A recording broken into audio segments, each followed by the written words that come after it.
quand on passe une soirée comme ce soir, on voit beaucoup de dynamisme globalement.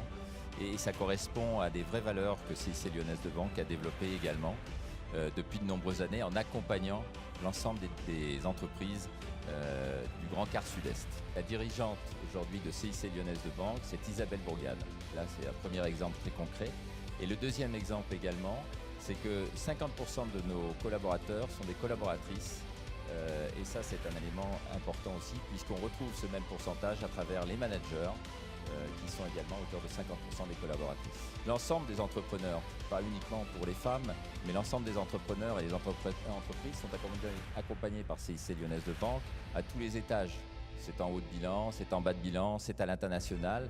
Et notre rôle, c'est vraiment l'écoute et ensuite de trouver les bonnes solutions avec les dirigeants et les entreprises. Estelle Pelletier, du groupe Fédéris. Ça marche pour toutes les entreprises désireuses de s'équiper d'une solution pour fidéliser les talents. On n'est pas sur la paye, on n'est pas sur les temps, on est sur la gestion des compétences, la gestion des carrières d'un salarié, l'entretien annuel d'évaluation, la formation, donc tout ce qui gravite autour de la fidélisation des talents. Alors, vous l'avez dit, on est lyonnais, entreprise qui se développe. C'est 1800 mètres carrés, vous faites un deuxième building? On fait construire un nouveau bâtiment juste à côté du premier que nous avons. Ouais. 1800 mètres carrés supplémentaires, donc ça fera 3000 en tout. À Dardilly. Pas mal, recrutement permanent, il y a du boulot chez Fédéris. En recrutement permanent, même si je suis équipée de Fédéris pour trouver des nouveaux talents, je profite toujours de toutes les occasions pour faire de la pub. Donc on recrute partout dans les métiers de l'informatique, du conseil et du commerce. Ouais, il y a une quinzaine, une vingtaine de postes pour voir en ce moment. Il y a vraiment du boulot. Un poste à pourvoir en permanence.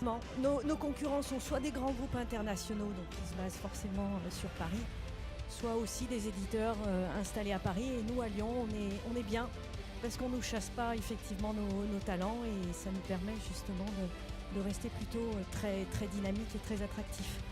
Est-ce que je peux vous demander un mot sur votre sentiment issu de cette soirée? Ce que vous avez entendu, ce que vous avez vu ce soir. On parlait tout à l'heure d'Alain Mérieux, de Vincent Carry, des autres entrepreneurs. Qu'est-ce qui va vous rester là? Alors moi, ces soirées, je les appelle des soirées boosters.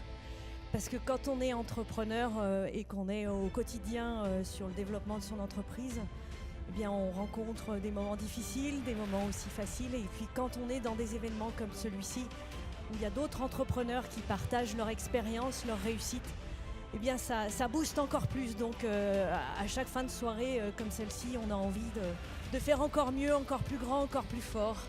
Voilà. Bah, on va rester là-dessus. Encore mieux, encore plus grand, encore plus fort. Estelle Pelletier, Fédéris, femme chef d'entreprise de l'année. Je vous en prie. Merci.